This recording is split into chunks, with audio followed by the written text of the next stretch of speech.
첫 만남을 마치고 이틀이 지났을 때 손순모 여사님은 그날 호텔에서 있었던 이상한 일을 문득 떠올렸습니다. 사실 준호와 이민아를 만난 날, 잠시 화장실에 다녀오는 길에 호텔 직원으로 보이는 여성이 갑자기 그녀 앞에 나타났던 것입니다. 그녀는 당시 이 일을 아들에게 말하지 않았습니다. 직원은 주변을 살피더니 급히 다가와 낮은 목소리로 속삭였습니다. 죄송하지만 꼭 말씀드려야 할 것 같아서요.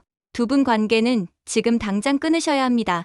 저 여자분과는 절대 엮이지 마세요. 손순모 여사님은 너무 놀라 입을 다물지 못했습니다. 그녀의 심장이 빠르게 뛰기 시작했습니다. 무슨 말씀이신지 제가 잘 이해를 못하겠는데요. 그녀가 정신을 차리고 되물었지만 직원은 고개를 살짝 숙이기만 했습니다. 지금은 더 자세히 말씀드릴 수가 없어요. 근무 중이라서 다만 아드님을 위해서라도 제 말을 기억해 주세요. 당시 그녀는 이 이상한 만남이 너무 당황스러워 차마 식사 자리에서 꺼내지 못했습니다.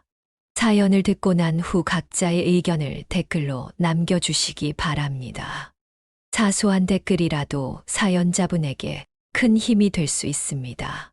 각색될 수 있고 사연자분의 입장에서 구성될 수 있습니다. 손순모 여사님은 남편을 13년 전에 떠나보내고 홀로 살아온 66살의 미망인이었습니다. 그녀는 남편이 갑작스럽게 세상을 떠난 후 외아들 하나를 제대로 키우겠다는 일념으로 삶의 고난을 이겨냈습니다. 아내 본일 없이 꾸준히 일을 마다하지 않고 차곡차곡 모은 돈으로 지금은 건물 2채를 소유한 작지만 탄탄한 자산가가 되었습니다. 그녀에게는 원도 한도 없었지만 단 하나 바람이 있다면 애지중지 키워낸 아들 준호가 좋은 짝을 만나 행복한 가정을 이루는 것이었습니다. 어느 따뜻한 봄날 준호는 어머니를 찾아와 얼굴을 붉히며 말을 꺼냈습니다. 엄마, 제가 소개하고 싶은 여자가 있어요. 손순모 여사님은 깜짝 놀라 아들을 바라봤습니다. 뭐, 너 만나는 사람이 있었던 거야? 도대체 언제부터 만난 건데? 아직 그렇게 된 건 아니에요. 근데 말이 잘 통해서 금방 가까워졌어요. 엄마도 만나보시면 마음에 쏙 들 거예요. 내일 호텔 레스토랑에 예약했으니까 시간 되시죠? 당연하지. 아무리 바쁜 일이 있어도 우리 아들이 처음으로 여자친구 소개한다는데 만사 제쳐두고 가야지. 다음 날 그녀는 오랜만에 미용실에 들러 머리도 손질하고 아끼던 정장을 꺼내 입었습니다. 설레는 마음으로 호텔 로비에 들어서자 이미 도착해 있던 준호가 옆에 선 여자를 소개했습니다. 엄마, 이쪽이 제 여자친구 미나예요. 인사드려요. 준호의 여자친구 이민아는 단정한 검은 원피스에 깔끔하게 묶은 머리가 인상적이었습니다. 눈웃음도 참 부드러웠습니다. 안녕하세요. 처음 뵙겠습니다. 이민아라고 합니다. 그녀의 말투는 나긋나긋하고 듣기 좋았습니다. 전체적으로 첫인상은 흠잡을 데가 없어 보였습니다. 손순모 여사님도 웃으며 인사했습니다. 만나서 반가워요. 듣던 대로 정말 예쁘구나. 대기업에 다닌다면서. 지성과 미모를 다 갖췄네. 그녀의 말에 이민아는 살짝 웃으며 얼굴을 붉혔습니다. 아이고, 과찬이세요. 오히려 어머님이 정말 젊어 보이세요. 준호 오빠가 어머님 자랑을 정말 많이 했거든요. 어머, 말도 예쁘게 하네. 그녀는 미소를 지으며 대화를 이어갔습니다. 고급 호텔이라 그런지 차도 맛있고 분위기도 좋았습니다. 손순모 여사님은 한눈에 봐도 잘 어울리는 아들과 이민아를 보며 기분이 좋아졌습니다. 식사를 하는 내내 이민아는 자신의 직장 생활과 취미에 대해 차분하게 이야기했습니다. 준호와는 독서 모임에서 우연히 만났다며 처음부터 많은 공통점을 발견했다고 했습니다. 그녀는 또한 주말마다 요양원에 계신 아버지를 찾아뵙는다고 말했습니다. 아버님이 3년 전에 뇌졸중으로 쓰러지셔서 요양원에 계세요. 어머니는 일찍 돌아가셔서 제가 유일한 가족이에요. 이 말에 손순모 여사님은 마음이 더 쓰였습니다. 자신도 비슷한 아픔을 겪었기에 이민아의 상황이 더 가슴에 와닿았습니다.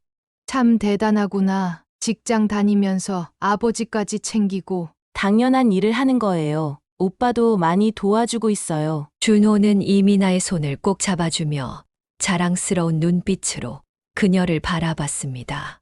손순모 여사님은 그 모습을 보며 마음이 따뜻해졌습니다. 오랜만에 느껴보는 가족의 분위기였습니다. 다음에는 우리 집에서 식사해요. 내가 준호 좋아하는 요리 해줄게. 정말요?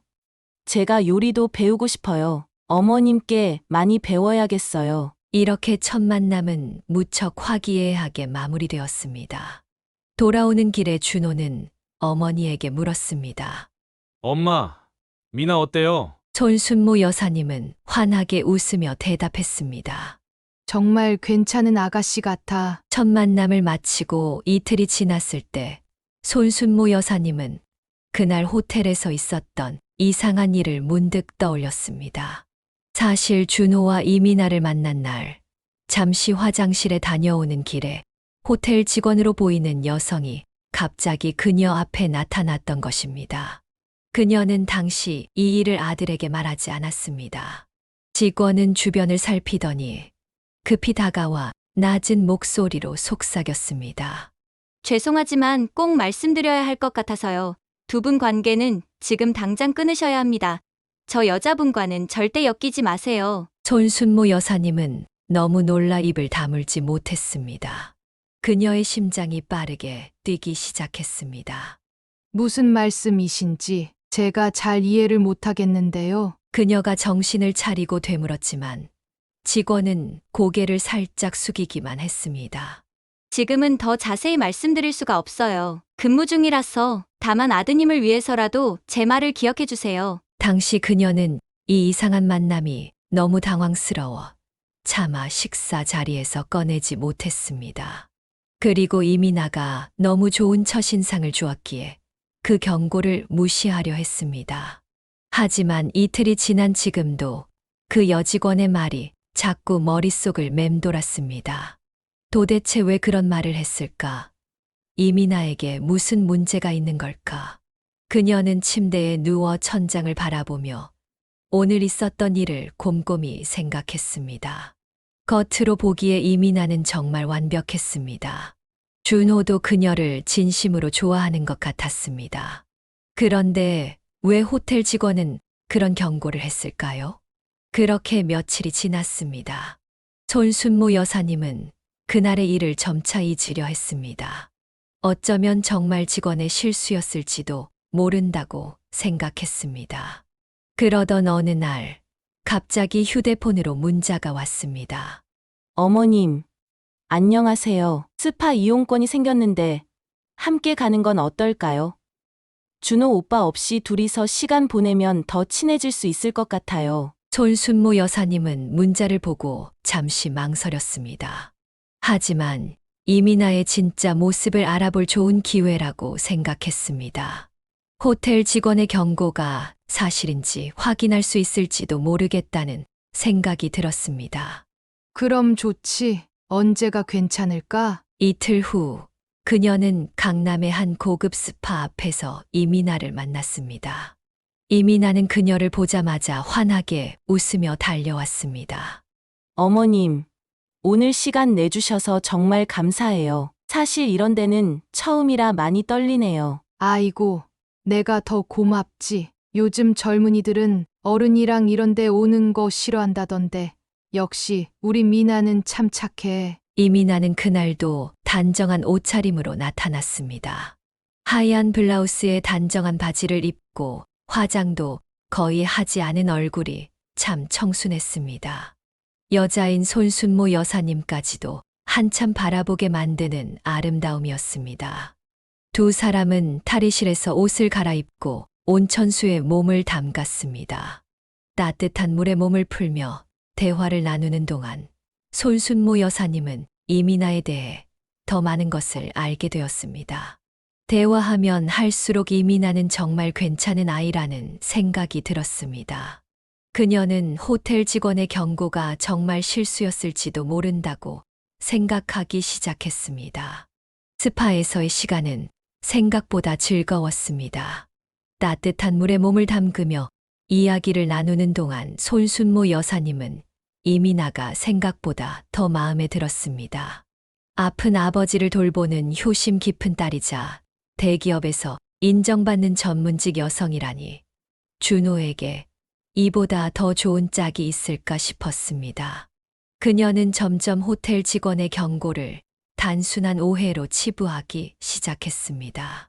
미나야, 아버님은 어떤 병으로 요양원에 계시니? 뇌졸중 후유증이에요.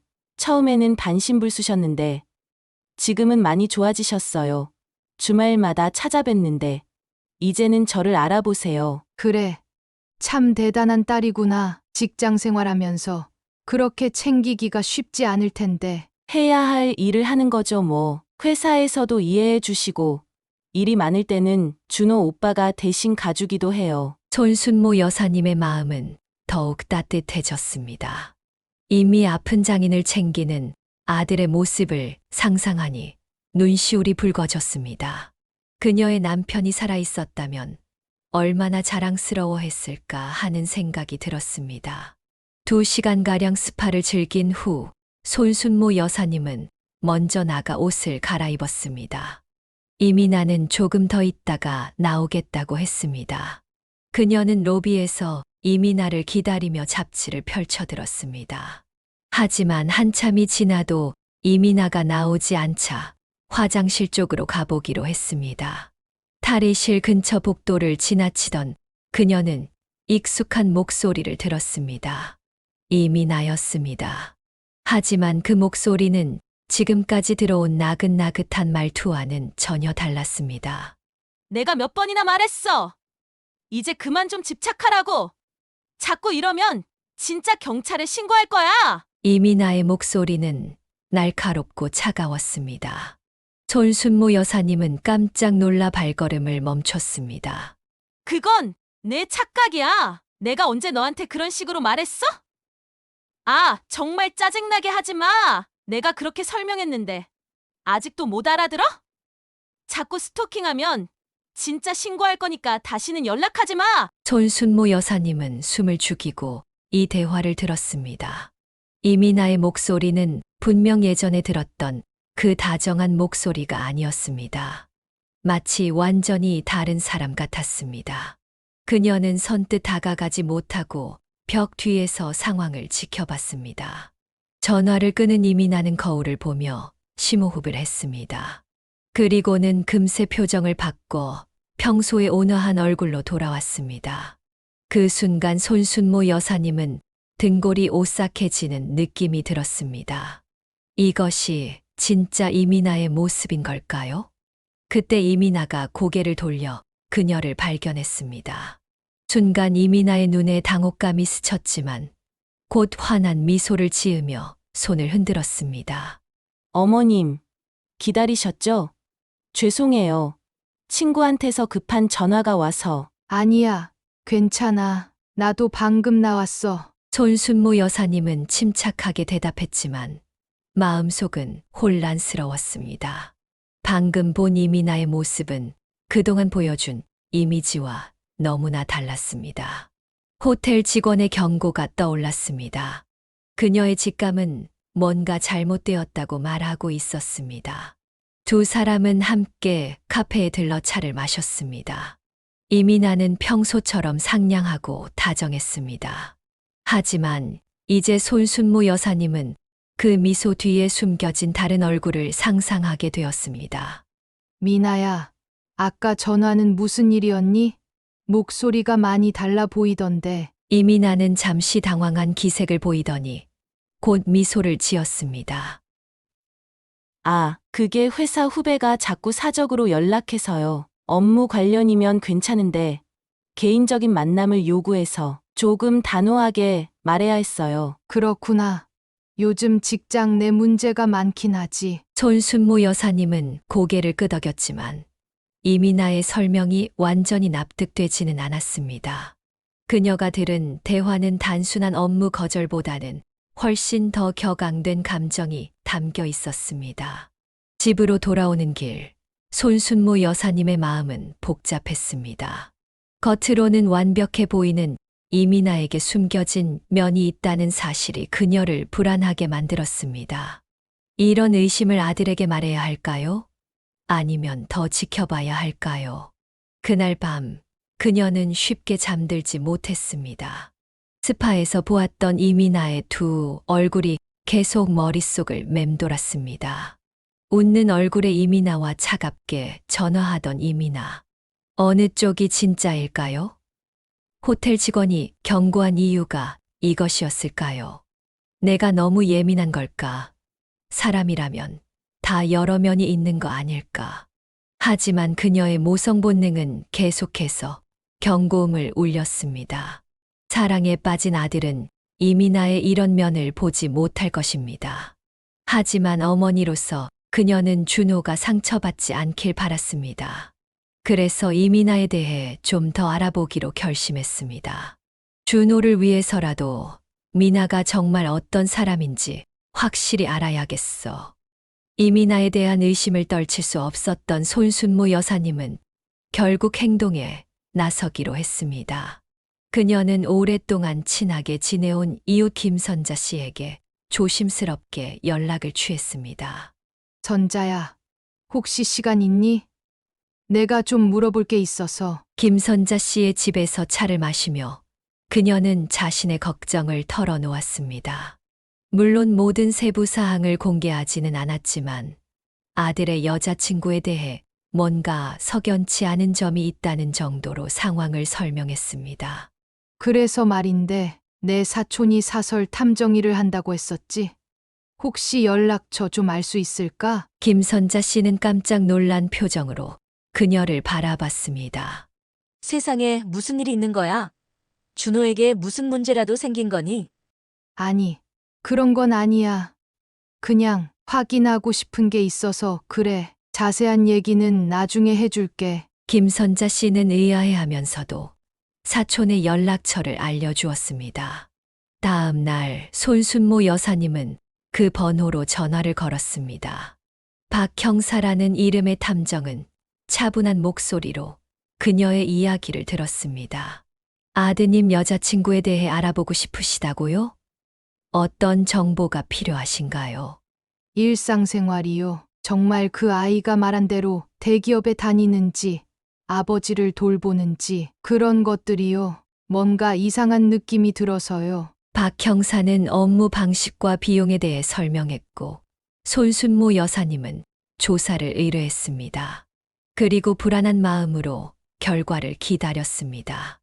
며칠 후, 박 형사가 약속된 시간에 그녀의 집을 방문했습니다. 그의 표정은 심각했습니다. 손순모 여사님은 그 표정만 보고도 뭔가 좋지 않은 소식이 있다는 것을 직감했습니다. 우선 이 사진들을 보시죠. 박 형사가 건넨 봉투에서 꺼낸 사진들을 보는 순간 그녀는 숨이 막혔습니다. 사진 속에는 이민아로 보이는 여성이 찍혀 있었지만 그녀가 알던 단정한 모습과는 완전히 달랐습니다. 화려한 화장에 짧은 미니스커트, 노출이 심한 상의를 입고 있었습니다. 그리고 그녀는 강남의 유명한 룸살롱으로 들어가고 있었습니다. 이게 정말 미나 맞나요? 손순모 여사님의 손이 떨렸습니다. 박 형사는 고개를 끄덕였습니다. 네, 맞습니다. 더 놀라운 사실은 이민아 씨가 단순히 그곳에서 일하는 게 아니라 그 업소의 실장이라는 점입니다. 이 바닥에서는 꽤 유명인물이더군요. 다른 사진들도 비슷한 장면이었습니다. 짙은 화장을 한 이민아가 남자 손님들과 어울려 술을 마시는 모습. 어떤 사진에는 모텔로 들어가는 장면도 있었습니다. 대기업 마케팅팀은요? 아버지는요? 박 형사는 무거운 한숨을 내쉬었습니다. 전부 거짓말입니다. 그녀는 대학도 나오지 않았어요. 지역 전문대를 중퇴했고 몇 년 전부터 유흥업소에서 일해왔습니다. 아버지는 죄송하지만 3년 전에 이미 돌아가셨어요. 요양원에 계신다는 건 완전한 허구입니다. 손순모 여사님은 마치 벼락을 맞은 것 같았습니다. 이민아가 그토록 완벽하게 연기했다니 믿기지 않았습니다. 그럼 준호에게 왜 접근한 거죠? 아마도 아드님의 재력 때문일 겁니다. 이민아 씨는 이전에도 비슷한 패턴을 보였어요. 재력 있는 남자들에게 접근해서 돈을 뜯어내는 수법이 있습니다. 특히 미혼 남성들에게는 결혼을 빌미로 큰 돈을 요구하는 경우가 많았어요. 손순모 여사님은 탐정이 준비한 조사 보고서를 천천히 훑어봤습니다. 그곳에는 이민아의 과거 행적이 상세히 기록되어 있었습니다. 여러 남자들과의 관계, 금전적 요구, 심지어 사기 혐의로 고소된 적도 있었지만 합의로 무마된 사건까지 있었습니다. 이건 정말 믿을 수가 없네요. 제 조사 중에 가장 충격적이었던 건 이민아 씨가 야근한다며 거절했던 날들이 전부 룸살롱에서 일했던 날짜와 일치한다는 점이었습니다. 손순모 여사님은 그날 이민아가 했던 말을 떠올렸습니다. 새로 시작한 프로젝트 때문에 당분간 계속 야근해야 할 것 같아요. 그 말이 새삼스라린 거짓으로 다가왔습니다. 어떻게 해야 할까요? 아드님께 사실을 알리는 게 좋을 것 같습니다. 하지만 조심스럽게 접근하셔야 해요. 이미 감정이 많이 개입되어 있다면 처음에는 사실을 받아들이지 못할 수도 있습니다. 손순모 여사님은 분노와 배신감으로 가슴이 아팠습니다. 그녀가 그토록 믿었던 미래의 며느리가 이런 사람이었다니 도저히 받아들일 수 없었습니다. 하지만 무엇보다 아들이 상처받을 것을 생각하니 가슴이 찢어지는 것 같았습니다. 어떻게 이런 일이 준호가 얼마나 충격받을지. 필요하시면 제가 더 자세한 증거를 모아드릴 수 있습니다. 아드님이 확실히 믿을 수 있도록요. 손순모 여사님은 고개를 끄덕였습니다. 아무리 고통스러운 진실이라도 아들이 더 큰 상처를 받기 전에 알리는 게 옳다고 생각했습니다. 아들에게 어떻게 이 이야기를 꺼낼지, 어떻게 하면 그가 덜 상처받을 수 있을지 고민하며 그녀는 밤을 지새웠습니다. 진실을 알게 된 손순모 여사님은 며칠 동안 어떻게 아들에게 이 사실을 전할지 고민했습니다. 그녀는 밤마다 잠을 설치며 가장 좋은 방법을 찾으려 애썼습니다. 너무 직설적으로 말하면 준호가 충격받을 것이고, 너무 돌려 말하면 사실을 제대로 전달하지 못할 것 같았습니다. 결국 그녀는 저녁 식사를 함께하며 조심스럽게 이야기를 꺼내기로 했습니다. 그날 저녁 손순모 여사님은 준호가 좋아하는 음식들을 정성껏 준비했습니다. 퇴근하고 돌아온 준호는 풍성한 식탁을 보고 의아해했습니다. 와, 오늘 무슨 특별한 날이에요? 생일도 아닌데 이렇게 차려놓으셨네. 그냥 우리 아들이랑 오랜만에 제대로 된 저녁 먹고 싶어서.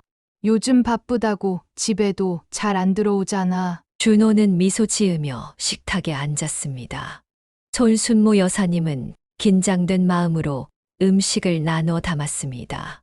대화는 일상적인 주제로 시작되었습니다. 준호의 회사 이야기, 동네 소식 등을 나누다가 그녀는 서서히 화제를 돌렸습니다. 준호야, 미나 요즘 어때? 바쁘다고 하던데. 네, 요즘 새 프로젝트 들어와서 매일 야근한대요. 주말에도 회사 나가고 너무 고생해서 걱정이에요. 손순모 여사님은 가슴이 아팠습니다.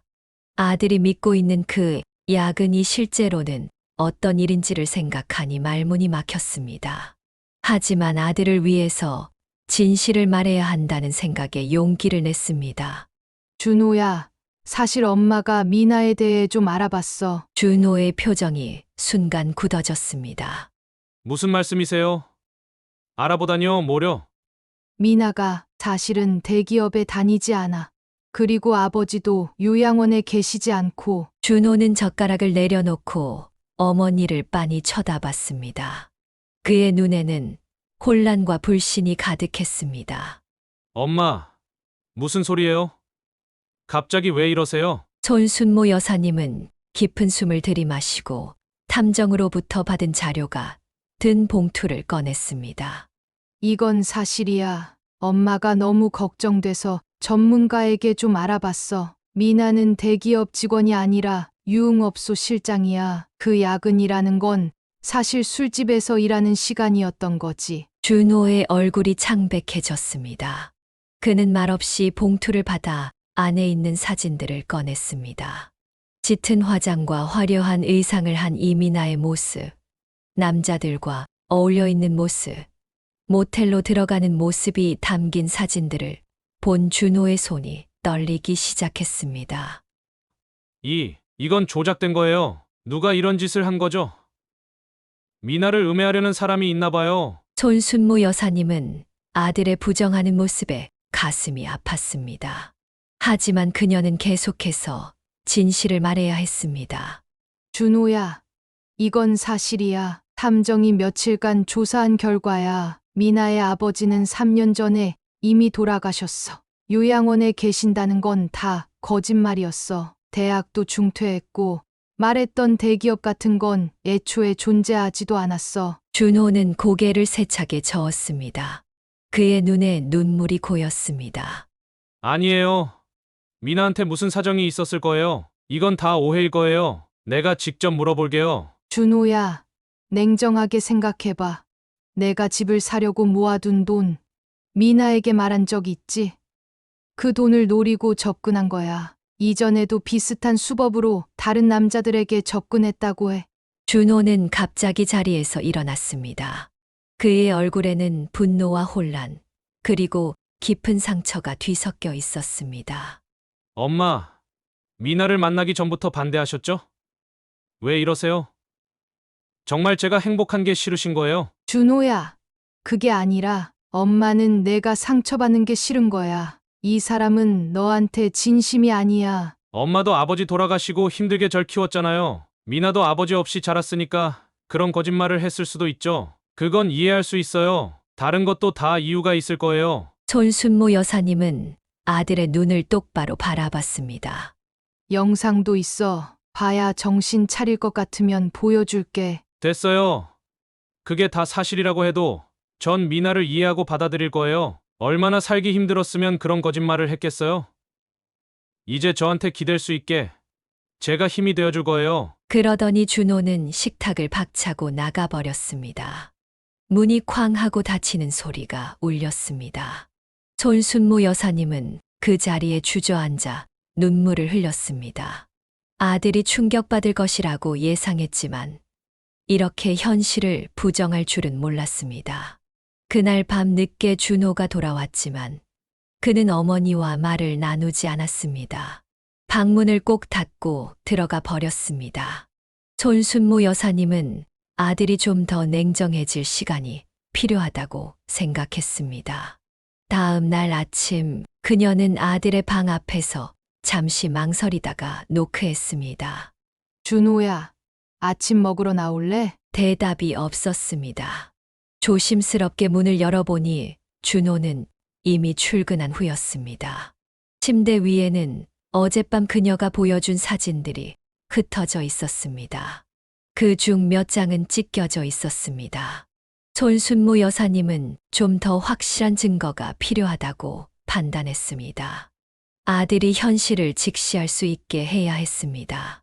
그래서 그녀는 다시 박 형사에게 연락했습니다. 더 확실한 증거가 필요해요. 아들이 받아들이질 못하고 있어요. 알겠습니다. 이민아 씨의 근무 시간과 장소, 동선을 더 자세히 조사해서 아드님이 직접 확인할 수 있게 해드리겠습니다. 손순모 여사님은 아들이 진실을 받아들일 때까지 인내심을 가져야 한다는 것을 알았습니다. 사랑에 빠진 사람의 눈은 가려질 수 있지만 이 시간이 지나면 분명 진실을 보게 될 것입니다. 그녀는 그저 그 시간이 너무 늦기 전에 오기를 바랐습니다. 며칠 후 손순모 여사님은 박 형사로부터 또 다른 연락을 받았습니다. 박 형사의 목소리에는 평소와 다른 긴박함이 묻어 있었습니다. 손 여사님, 이민아에 대해 더 중요한 정보가 있습니다. 오늘 시간 되시면 좀 뵐 수 있을까요? 무슨 일인가요? 전화로는 말씀하기 어려운 건가요? 네. 직접 보시는 게 좋을 것 같습니다. 사진들이 꽤 충격적이라 그날 오후 박 형사는 손순모 여사님의 집을 다시 방문했습니다. 그는 새로운 사진이 담긴 봉투를 조심스럽게 건넸습니다. 이건 추가 조사 중에 발견한 사실입니다. 이민아 씨가 동거하는 남자가 있더군요. 손순모 여사님은 깜짝 놀라 박 형사를 쳐다봤습니다. 그녀의 손이 봉투를 여는 순간 떨리기 시작했습니다. 봉투 안에는 이민아가 젊은 남자와 함께 찍힌 사진들이 여러 장 들어 있었습니다. 두 사람은 허름한 원룸 건물 앞에서 함께 웃고 있었고, 또 다른 사진에서는 편의점 봉투를 든 남자의 손을 이민아가 다정하게 잡고 있었습니다. 영락없는 연인의 모습이었습니다. 이 사람은 누구죠? 이민아 씨의 남자친구입니다. 이름은 강태준이고 나이는 30으로 확인됐습니다. 주변에서는 의대생이라고 알려져 있더군요. 의대생이요? 네. 하지만 그것도 거짓말입니다. 대학교에 확인해봤는데 그런 이름의 학생은 등록되어 있지 않았습니다. 주민들 말로는 두 사람이 2년 정도 함께 살고 있다고 해요. 부부로 알고 있는 사람들도 있었습니다. 손순모 여사님은 입을 다물지 못했습니다. 이민아는 준호와 만나는 동안에도 다른 남자와 함께 살고 있었다니. 이건 상상조차 하지 못했던 배신이었습니다. 그럼 이 사람은 뭐 하는 사람인가요? 특별한 직업은 없는 것 같습니다. 가끔 일용직으로 일하기도 하지만 대부분 이민아 씨가 벌어오는 돈으로 생활하는 것 같아요. 이웃들 말로는 도박 문제가 있다고도 하고. 손순모 여사님은 탁자에 펼쳐진 사진들을 바라보며 할 말을 잃었습니다. 아들의 여자친구가 다른 남자와 동거하며 의대생이라는 거짓말까지 꾸며냈다니 너무나 충격적이었습니다. 더 조사해보니 이민아 씨는 그 남자를 위해 자신이 번 돈을 거의 다 쓴 것 같습니다. 유흥업소에서 번 돈으로 그 남자의 생활비를 대주고 있다고 합니다. 손순모 여사님은 분노와 배신감, 그리고 아들을 향한 걱정으로 가슴이 미어졌습니다. 아들이 이 사실을 알면 얼마나 충격을 받을지 상상만 해도 괴로웠습니다. 하지만 더 이상 진실을 숨길 수는 없었습니다. 사모님, 괜찮으세요? 네. 그냥 어떻게 이런 일이 가능한지 이해가 안 돼서요. 어떻게 이렇게 완벽하게 거짓말을 할 수 있는 거죠? 이런 일은 생각보다 많습니다. 특히 이민아 씨 같은 경우는 상대방의 약점을 잘 파악하고 접근하는 것 같아요. 아드님에게는 효녀 이미지가 먹혔겠죠. 그날 밤 손순모 여사님은 사진들을 프린트해서 조용히 준호의 방문 앞에 놓아두었습니다. 직접 말로 설명하는 것보다 준호가 스스로 이 사실을 받아들이게 하는 것이 나을 것 같았습니다. 그녀는 가슴 아프게 자신의 방으로 돌아갔습니다. 한참이 지나 준호의 방문이 열리는 소리가 들렸습니다. 발걸음 소리가 그녀의 방문 앞에서 멈췄고 조심스러운 노크 소리가 들렸습니다. 들어와. 준호는 창백한 얼굴로 문을 열었습니다.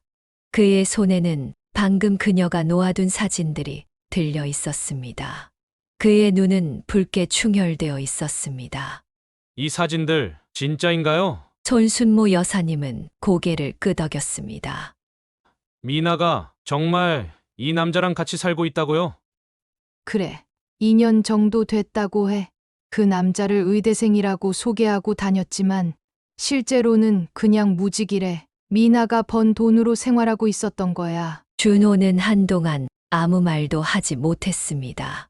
그저 손에 든 사진을 바라볼 뿐이었습니다. 엄마, 나 잠시만 혼자 있게 해주세요. 손순모 여사님은 조용히 고개를 끄덕였습니다.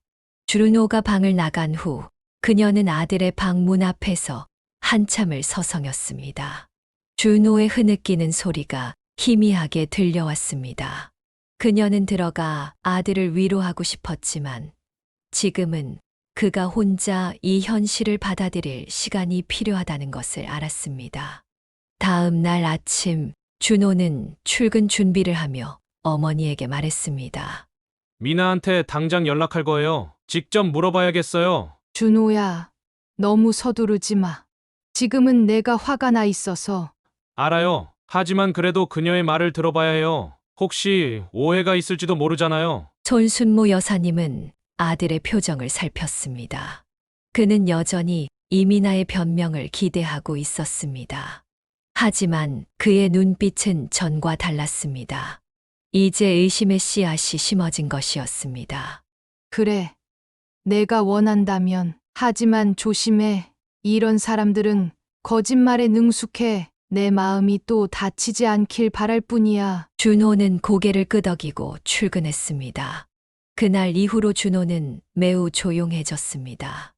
이민아와 연락했는지, 무슨 대화를 나눴는지는 어머니에게 말하지 않았습니다.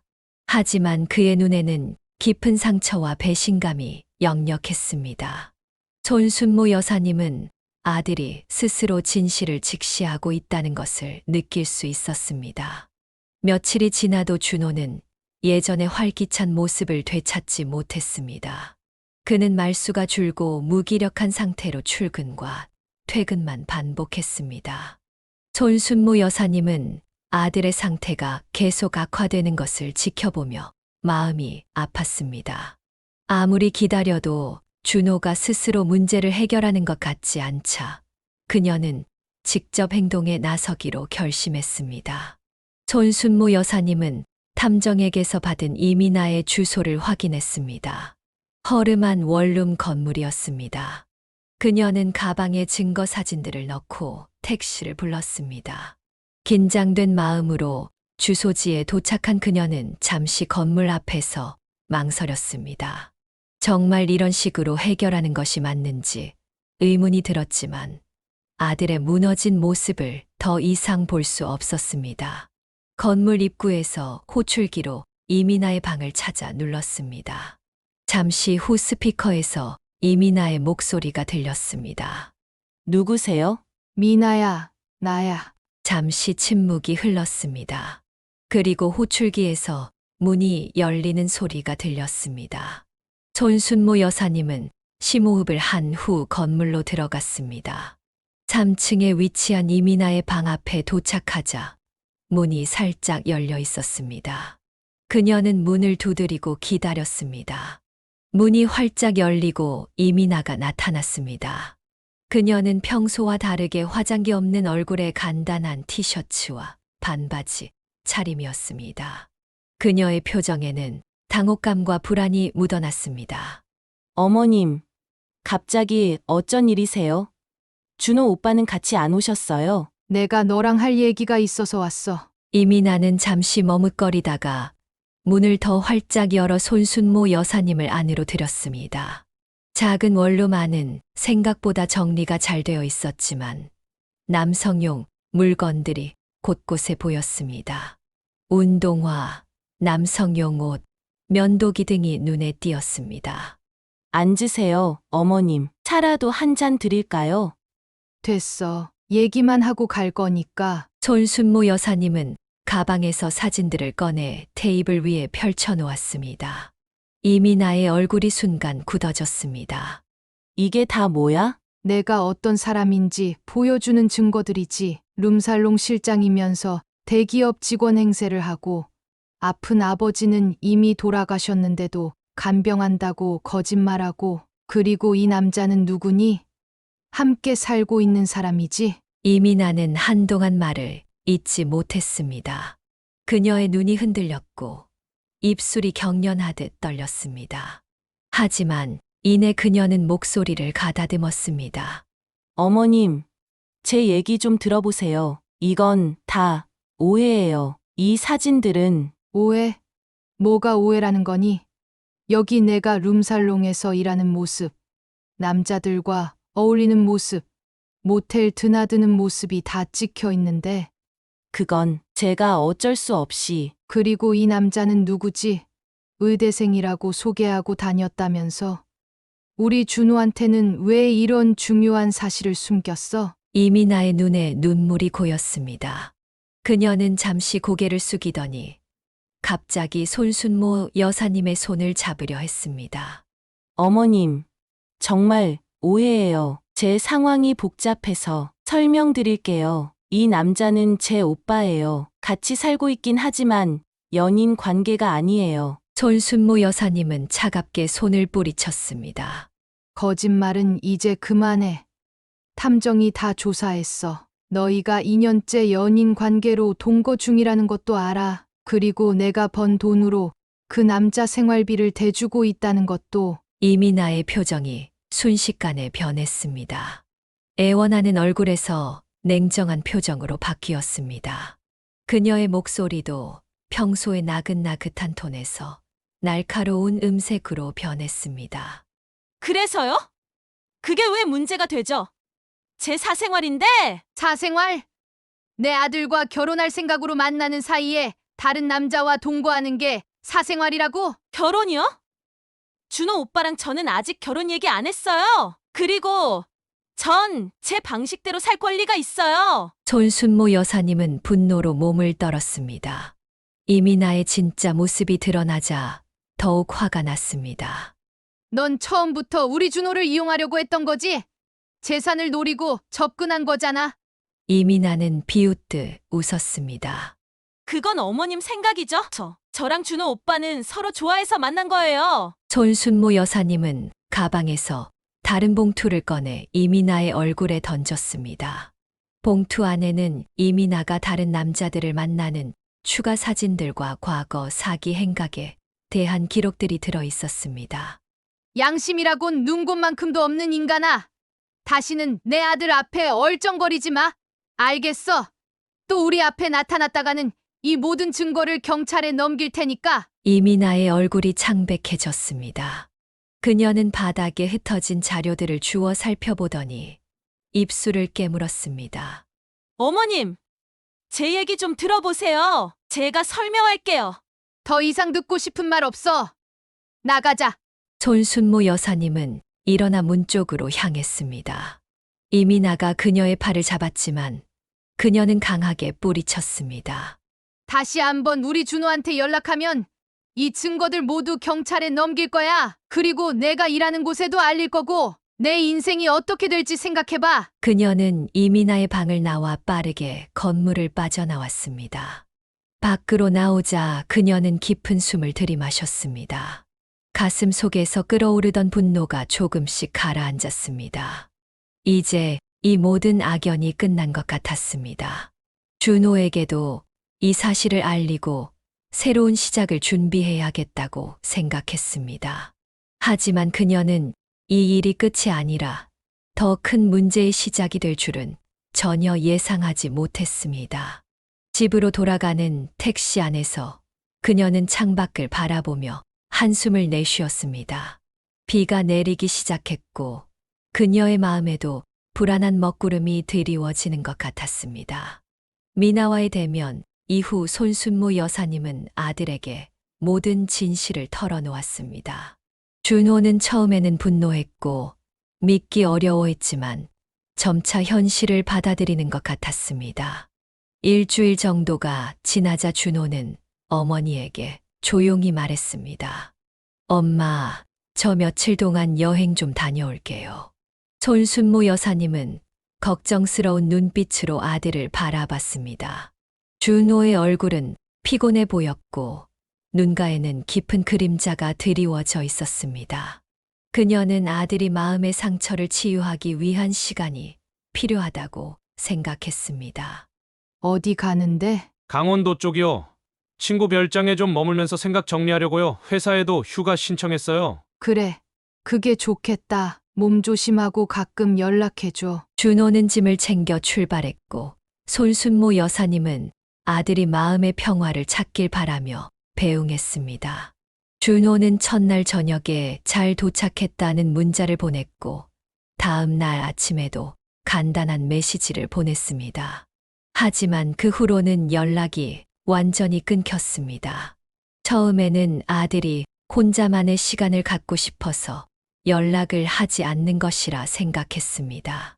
하지만 사흘이 지나도 연락이 없자 손순모 여사님은 불안해지기 시작했습니다. 그녀는 준호에게 여러 번 전화를 걸었지만 전화는 꺼져 있었고 문자도 읽지 않은 상태로 남아 있었습니다. 준호야, 왜 연락이 안 되는 거니? 엄마가 걱정돼. 읽는 즉시 전화해줘. 또 하루가 지나도 아무런 소식이 없자 손순모 여사님은 준호의 친구들에게 연락했습니다.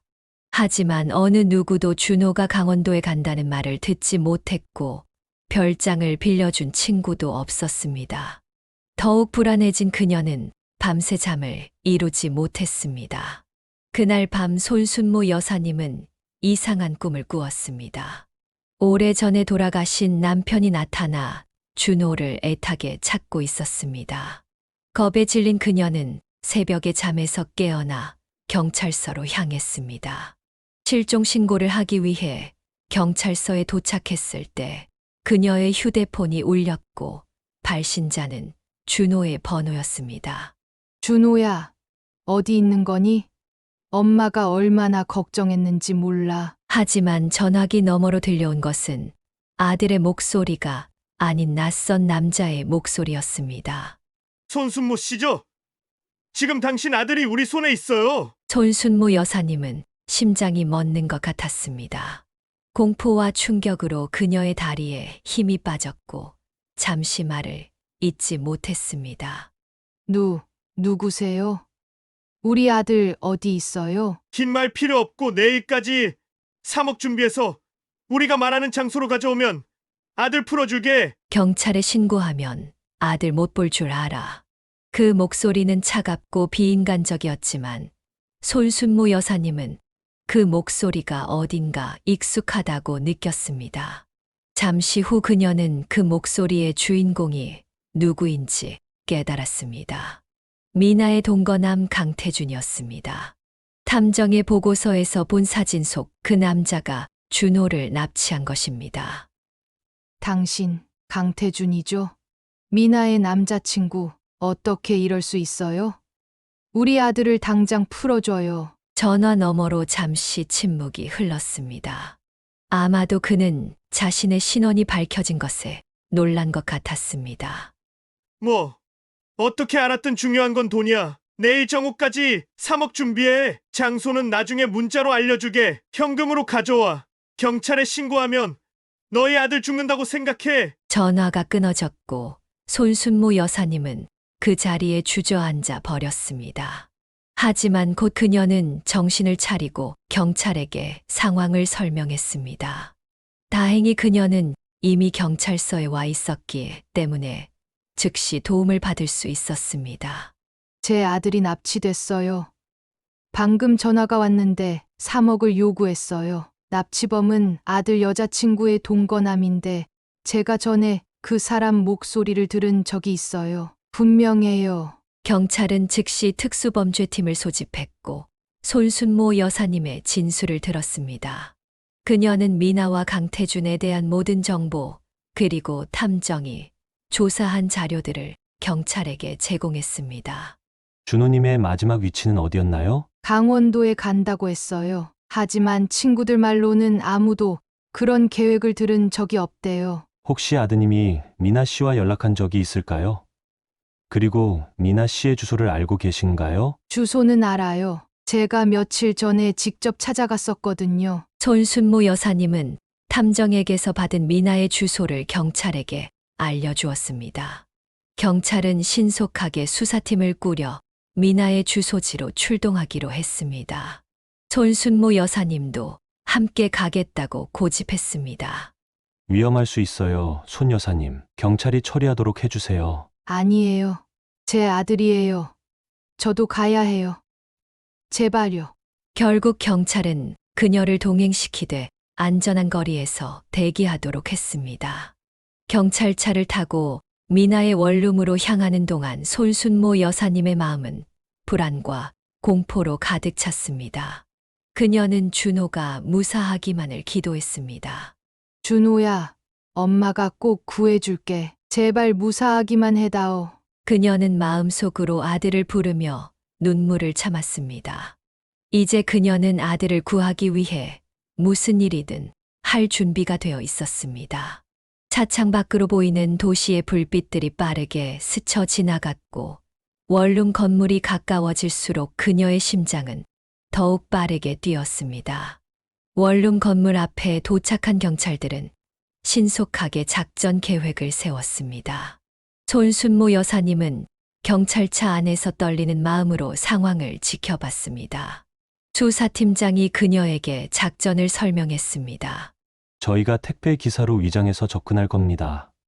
문이 열리면 신속하게 진입해서 인지를 확보하고 범인을 제압할 거예요. 손 여사님은 절대 따라오시면 안 됩니다. 여기서 대기하세요. 손순모 여사님은 불안한 마음에 손을 꽉 쥐고 있었지만 경찰의 지시에 따르기로 했습니다. 경찰 2명이 택배 상자를 들고 원룸 건물로 들어갔습니다. 나머지 경찰들은 비상계단과 뒷문을 통해 건물을 포위했습니다. 택배 기사로 위장한 경찰은 미나의 방 앞에서 초인종을 눌렀습니다. 잠시 후 문 너머로 발소리가 들렸고 남자의 목소리가 들려왔습니다. 누구세요? 택배 배달이요. 이민아 님 앞으로 온 택배입니다. 문이 살짝 열리자 경찰은 재빨리 문을 밀치고 들어갔습니다. 놀란 남자는 저항할 겨를도 없이 제압당했고 다른 경찰들도 신속하게 방 안으로 들어왔습니다. 경찰이다. 모두 움직이지 마. 방 안에는 강태준으로 추정되는 남자와 그의 친구로 보이는 또 다른 남자가 있었습니다. 두 사람은 당황한 표정으로 경찰에게 붙잡혔습니다. 경찰은 즉시 방 안을 수색하기 시작했습니다. 손순모 여사님은 경찰의 지시를 무시하고 건물 안으로 달려 들어갔습니다. 그녀의 마음은 오직 아들을 찾는 것에만 집중되어 있었습니다. 3층에 도착한 그녀는 열린 문으로 들어가 경찰들 사이를 헤치고 방 안을 둘러봤습니다. 준호야, 준호야, 어디 있니? 한 경찰이 화장실 옆 작은 다용도실에서 소리쳤습니다. 여기 있습니다. 인질 발견했습니다. 손순모 여사님은 심장이 터질 것 같은 느낌으로 그쪽으로 달려갔습니다. 좁은 다용도실에서 준호가 발견됐습니다. 그는 손과 발이 묶인 채 바닥에 앉아 있었고 입에는 테이프가 붙어 있었습니다. 그의 얼굴은 피곤하고 지쳐 보였지만 다행히 큰 상처는 없어 보였습니다. 준호야, 손순모 여사님은 아들에게 달려가 그를 꼭 껴안았습니다. 경찰이 재빨리 준호의 손발을 풀어주고 입에 붙은 테이프를 조심스럽게 떼어냈습니다. 엄마 어떻게 알고 왔어요? 준호의 목소리는 쉬어 있었고 며칠 동안 제대로 먹지 못한 탓인지 얼굴이 헬쑥했습니다. 엄마가 그 사람 목소리를 알아봤어. 괜찮니? 많이 다쳤어?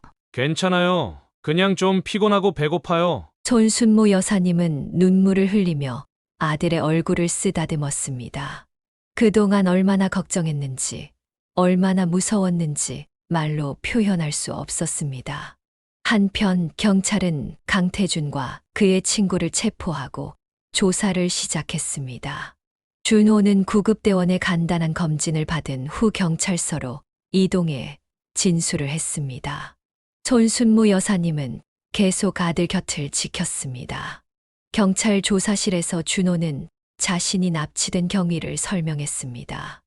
여행 가는 척하고 사실 마지막으로 미나를 만나보려고 했어요. 모든 게 거짓말이었다는 걸 알지만 직접 확인하고 싶었거든요. 그래서 미나한테 연락했고 그녀가 만나자고 했어요. 준호는 고개를 숙이고 계속 말했습니다. 미나의 집에 갔는데 문을 열자마자 뒤에서 누가 저를 때렸어요. 정신 차려보니 이미 묶여 있었고 경찰 수사관은 조사 내용을 정리하며 설명했습니다. 강태준은 도박으로 큰 빚을 졌다고 자백했습니다.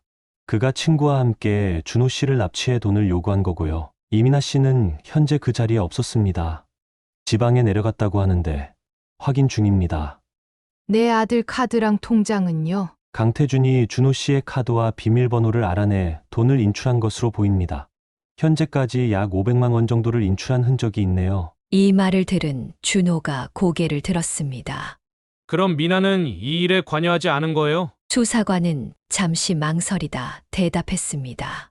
아직 확실하진 않습니다만 강태준의 진술에 따르면 이민아 씨는 이 납치 계획을 몰랐다고 합니다. 그가 친구와 둘이서 벌인 일이라고 주장하고 있어요. 손순모 여사님은 그 말을 믿기 힘들었습니다. 그녀의 직감은 미나도 이 일에 관여했을 거라고 말하고 있었습니다. 또 다른 수사관이 들어와 메모를 건넸고 수사관은 그것을 읽은 후 말했습니다. 강태준에 대한 추가 조사 결과가 나왔습니다. 그는 의대생이 아니라 중학교 졸업이 최종 학력이더군요. 도박 빚도 상당한 수준이고 과거 사기 전과도 있습니다. 준호의 표정이 복잡해졌습니다. 미나가 그토록 자랑스럽게 말하던 이대생 남자친구가 사실은 중졸 전과자였다는 사실이 충격으로 다가왔습니다. 이민아 씨는 유흥업소에서 번 돈으로 강태준의 생활비와 도박 자금을 대줬던 것으로 보입니다. 본인은 의대 학비라고 알고 있었다고 하는데 사실 확인 중입니다. 경찰의 설명을 들으며 손순모 여사님과 준호는 말없이 서로를 바라봤습니다. 그들의 눈에는 안도감과 함께 복잡한 감정이 교차했습니다. 아들이 무사히 구출된 것은 다행이지만 미나와 강태준의 거짓말로 가득 찬 세계를 알게 되면서 느끼는 배신감은 쉽게 가시지 않았습니다. 준호의 구출 이후 사건은 빠르게 전개되었습니다. 강태준과 그의 친구는 납치와 감금 혐의로 구속되었고 재판을 기다리게 되었습니다. 한편 경찰은 미나를 찾기 위해 수배를 내렸습니다. 그녀가 정말로 납치 사건에 관여했는지 확인할 필요가 있었기 때문입니다. 미나는 이틀 후에 스스로 경찰서를 찾아왔습니다. 그녀는 친척의 부고 소식을 듣고 지방에 내려갔다가 돌아온 후 언론을 통해 사건을 알게 되었다고 주장했습니다. 경찰 조사 과정에서 미나는 강태준이 의대생이 아니라는 사실을 몰랐다고 했습니다. 그녀는 5년간 강태준의 의대 학비를 대준다고 믿으며 유흥업소에서 일해왔다고 진술했습니다. 난 정말 몰랐어요. 태준이가 의사가 되면 나중에 행복하게 살 수 있을 거라고 믿었어요. 그 사람 말만 믿고 이렇게 속았다니. 미나의 눈에는 진심 어린 눈물이 고였습니다. 하지만 손순모 여사님은 그녀의 말을 전혀 믿지 않았습니다. 어떻게 5년이나 함께 살면서 상대방의 정체를 모를 수 있단 말인가요? 게다가 준호에게도 똑같이 거짓말을 한 것은 어떻게 설명할 수 있을까요? 경찰은 증거 부족으로 미나를 납치 공모 혐의로 구속하지는 못했지만 사기 혐의로 조사를 계속했습니다. 그녀가 준호에게 거짓 신분을 속이고 접근한 것은 명백한 사기였기 때문입니다. 한 달 후 강태준의 재판이 시작되었습니다. 법정에서 그는 모든 혐의를 인정했고 미나는 사건을 몰랐다고 주장했습니다. 하지만 재판 과정에서 충격적인 진실이 드러났습니다. 강태준과 미나 사이의 문자 메시지와 통화 기록이 공개된 것입니다. 그 기록에는 두 사람이 준호의 재산에 대해 논의한 내용이 담겨 있었습니다. 건물주 아들이라며? 얼마나 재산이 있는지 알아봤어? 아직 정확히는 모르겠어. 근데 어머니가 건물 2채는 가지고 있다더라. 준호도 집 살 돈 꽤 모아뒀대. 이 증거가 나오자 미나는 완전히 무너졌습니다.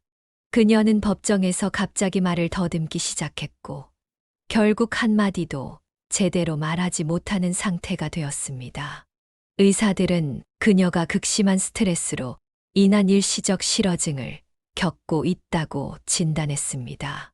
결국 강태준은 납치와 감금, 공갈 등의 혐의로 5년의 실형을 선고받았습니다. 미나 역시 사기 혐의로 기소되었지만 그녀의 정신 상태 때문에 재판은 연기되었습니다. 그녀는 정신병원에 입원하게 되었고 의사들은 그녀가 자신이 저지른 일과 강태준에게 속았다는 현실을 받아들이지 못해 정신적 충격을 받은 것으로 진단했습니다. 준호는 이 모든 과정을 지켜보며 혼란스러운 감정을 겪었습니다.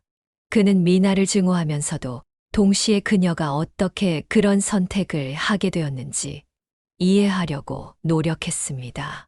하지만 마음의 상처는 쉽게 아물지 않았습니다.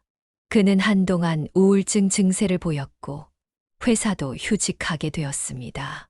손순모 여사님은 아들의 회복을 위해 모든 노력을 기울였습니다. 그녀는 매일 아침 준호가 좋아하는 음식을 준비했고 주말에는 함께 산책을 나갔습니다.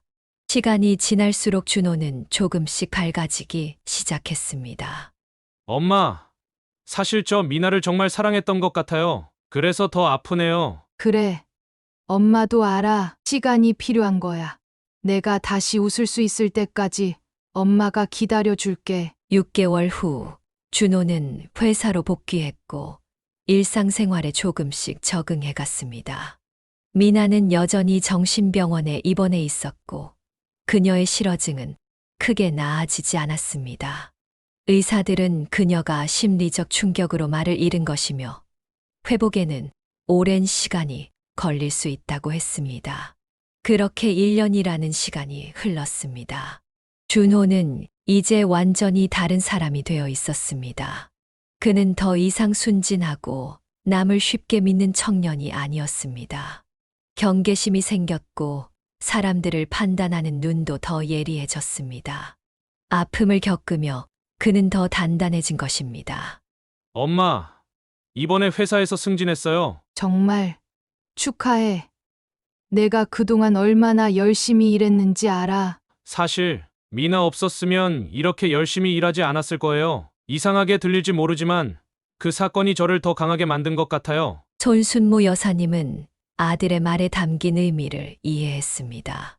때로는 상처가 우리를 더 강하게 만들기도 합니다. 준호는 그 아픔을 통해 성장했고 이제는 더 단단한 사람이 되었습니다. 그녀는 자신의 경험을 되돌아보며 많은 것을 배웠습니다. 의심이 들 때는 그 감정을 무시하지 말고 진실을 확인하는 것이 중요하다는 교훈을 얻었습니다. 호텔 직원의 경고를 처음 들었을 때 더 진지하게 받아들였다면 아들이 이런 상처를 받지 않았을지도 모릅니다.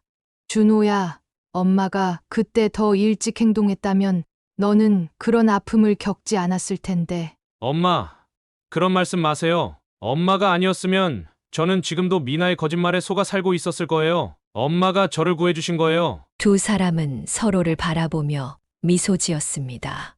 아픔을 통해 그들의 관계는 더욱 깊어졌고, 이제 그들은 어떤 어려움도 함께 이겨낼 수 있다는 확신이 있었습니다. 손순모 여사님은 창밖을 바라보며 생각했습니다.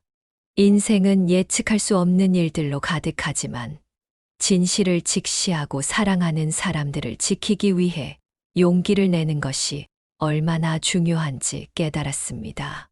그녀의 마음속에는 이제 평화가 찾아왔습니다.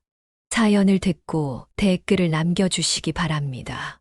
사소한 의견일지라도 사연자분에게는 큰 힘이 됩니다.